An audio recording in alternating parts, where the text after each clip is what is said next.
Hello students, Ranchi university में BCom semester 1 के लिए क्या सिलेबस है मेजर पेपर का। मैंने पिछले वीडियो में पूरे सब्जेक्ट कॉम्बिनेशन के बारे में बताया था। आज मैं बताने जा रहा हूँ कि मेजर पेपर जो फाइनेंशियल अकाउंटिंग उसका सिलेबस क्या है और उसका एग्ज़ाम का पैटर्न क्या है। ये तो हम लोगों ने पिछले वीडियो में बताया था आपको कि उसमें जो एग्ज़ाम है वो 100 मार्क्स का होने वाला है, क्योंकि जिसमें 4 क्रेडिट होता है वो 100 मार्क्स का होता है। तो इसमें जो सेमेस्टर 1 के लिए एग्ज़ाम होगा फाइनेंशियल अकाउंटिंग का, याद रखिएगा मेजर पेपर 1 यानी MJ1 की बात कर रहे हैं। नंबर से पहचाने के पेपर, नाम से बहुत कन्फ्यूजन होता है, तो MJ1 हम लोग बात कर रहे हैं। तो एग्जाम 100 मार्क्स का होगा। जो 100 मार्क्स का एग्जाम होगा उसमें 2 पार्ट होगा। यहाँ देखिए लिखा है मार्क्स 25 नंबर का में 25 नंबर का इंटरनल होगा। 25 नंबर का इंटरनल असेसमेंट होता है, उसको हम लोग बोलते हैं मिड सेमेस्टर एग्जाम बोल सकते हैं, MSE। देखिए ये semester SIE semester internal examination. और 75 मार्क्स का जो होगा वो ESE होगा, एंड सेमेस्टर एग्जामिनेशन। ठीक है, end semester examination, end semester examination. तो याद रखिएगा एंड सेमेस्टर मतलब लास्ट में बाहर जाके एग्जाम आपको देना होगा एग्जाम सेंटर में 75 मार्क्स का, और 25 मार्क्स का आपके कॉलेज में ही इंटरनल असेसमेंट एग्जाम होगा। ये बात ध्यान रखना है। तो 25 नंबर और 75 नंबर 100 नंबर का एग्जाम होगा। क्वेश्चन पूछने का पैटर्न क्या है, तो इंटरनल एग्जाम तो आपके कॉलेज का है तो उसके लिए कोई इशू नहीं। एक्सटर्नल एग्जाम का 75 नंबर का जो होगा उसमें क्वेश्चन पूछने का पैटर्न क्या है, तो इसमें क्वेश्चन 2 ग्रुप में पूछेगा। याद रखिएगा कैसे पूछेगा 75 नंबर का, तो ग्रुप A और ग्रुप B। तो ठीक से समझिए, ग्रुप A में आपको क्वेश्चन नंबर 1 पहला क्वेश्चन जो पूछेगा उसमें 1 2 करके छोटे छोटे 5 क्वेश्चन पूछेंगे। ठीक है, 4 और 5 5 क्वेश्चन पूछे जाएंगे। याद रखिएगा 1 मार्क्स का एक क्वेश्चन होगा, 1 मार्क्स का एक क्वेश्चन होगा, तो 5 क्वेश्चन पूछे गए तो इसका मतलब 5 मार्क्स का पहला क्वेश्चन आपको पूछेगा। ग्रुप A कंपलसरी है बनाना, ग्रुप A जो है वो कंपलसरी है, बनाना ही पड़ेगा, ये कंपलसरी ग्रुप है, आपको बनाना ही बनाना है ग्रुप A के सारे सवाल। तो पहला है, याद रखना ग्रुप A में फर्स्ट क्वेश्चन के अंदर 5 छोटे छोटे क्वेश्चन पूछेंगे। 1 नंबर का क्वेश्चन होगा, लेकिन MCQ नहीं रहेगा, very short answer type question होगा, MCQ नहीं रहेगा। याद रखिएगा इस चीज को, MCQ नहीं रहेगा, very short answer type question 1 number का, और 5 क्वेश्चन पूछेगा तो 5 number. Question number 2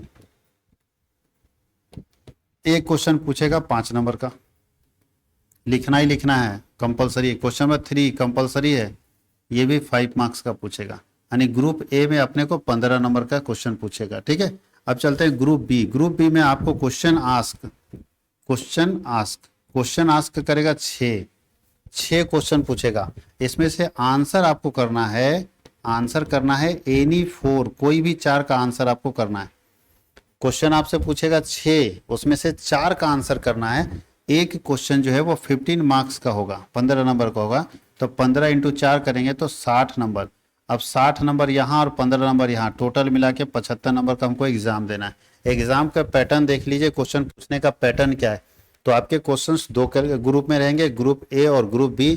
group A compulsory group है। यहाँ देखो, यहाँ पे चॉइस था कि 6 में से हमको मन किया कि फर्स्ट वाला नहीं बनाएंगे तो नहीं बना सकते, यहाँ पे चॉइस है, बट यहाँ कंपलसरी। तो ग्रुप A आपके लिए कंपलसरी है, जिसमें क्वेश्चन नंबर 1 के अंदर 5 क्वेश्चन पूछे जाते हैं। मल्टीपल चॉइस क्वेश्चन नहीं रहेगा, सिंगल 1 लाइन क्वेश्चन रहेगा, लेकिन MCQ नहीं रहेगा। याद रखिएगा, तो MCQ नहीं रहेगा यहाँ पे। 1 नंबर का क्वेश्चन 5 नहीं, 5 नंबर यहाँ से आ गया। क्वेश्चन नंबर 2 एक क्वेश्चन होगा 5 नंबर का, बनाना ही बनाना है। 3 बनाना ही बनाना 5 नंबर का, नहीं 15 नंबर आ गया। ग्रुप B में आपके पास 6 क्वेश्चन पूछा जाएगा, जिसमें से किसी भी 4 का जिसका आप आंसर जानते हैं उसका आंसर करेंगे। एक क्वेश्चन 15 नंबर का, नहीं 60 नंबर यहाँ से आया और वहां से आया 15 नंबर, टोटल 75 नंबर की परीक्षा आपकी होगी, जैसा यहाँ पे बता रहा है। तो ये है आपके मेजर पेपर का, ये याद रखिएगा। ये जो सिस्टम देख रहे हैं ना, ये 2 पेपर का है, 2 पेपर का एग्जाम इसी तरह, MJ और MN, मेजर और माइनर पेपर इसी तरह से उसकी परीक्षा होगी। बाकी पेपर का मैं जब सिलेबस डिस्कस करूंगा तो उसका एग्जाम पैटर्न में डिस्कस कर दूंगा। अभी जो एग्जाम पैटर्न है वो किसके लिए है, मेजर पेपर के लिए भी और माइनर पेपर के लिए। मेजर और माइनर दोनों पेपर के लिए यही पैटर्न यूज होगा एग्जामिनेशन के लिए। तो अभी मैं मेजर का सिलेबस बता रहा हूँ, लेकिन मैंने एग्जाम पैटर्न सब कुछ बता दिया। तो आप याद रखिएगा माइनर के लिए भी यही पैटर्न अप्लाई होगा, क्योंकि 100 मार्क्स का उसका भी एग्जाम होने वाला है। और जितने 100 मार्क्स वाले एग्जाम वाले पेपर हैं वैसे आपके फर्स्ट सेमेस्टर में 2 ही पेपर है 100 मार्क्स वाला, मेजर और माइनर। तो जितने 100 नंबर के मार्क्स वाले एग्जामिनेशन का सेम पैटर्न लगेगा। याद रखना क्वेश्चन पेपर 2 ग्रुप में बटेगा, group A group B. Group A compulsory होगा जिसमें 3 क्वेश्चन पूछे जाएंगे 5-5 नंबर के, और ग्रुप बी में आपको 6 क्वेश्चन पूछे जाएंगे, एक क्वेश्चन 15 नंबर का होगा, लेकिन 6 में से आपको 4 क्वेश्चन आंसर करना, यानी 15 × 4 करेंगे तो 60 नंबर का यहाँ और 15 नंबर का ऊपर। तो हम लोग आसानी से अपना मार्क्स जो है ला सकते हैं। पैटर्न समझ आना चाहिए बहुत लोगों को। अब हम चलते हैं फाइनेंशियल अकाउंटिंग के सिलेबस के अंदर। तो चलिए सबसे पहले देखिए, बड़ा अच्छा चीज लिखता है, आप लोग इसको देखेंगे। आखिर आपके सिलेबस में ये डाला क्यों गया था, लिखो कोर्स ऑब्जेक्टिव। क्यों, क्या बताना चाहता है यूनिवर्सिटी आपको, आपको किस तरह का ट्रेनिंग देना चाहता है, तो इसको जरूर पढ़िएगा। लिखा है ऑब्जेक्टिव क्या है, तो बोलता है the course aims to help learners to acquire conceptual knowledge of financial accounting.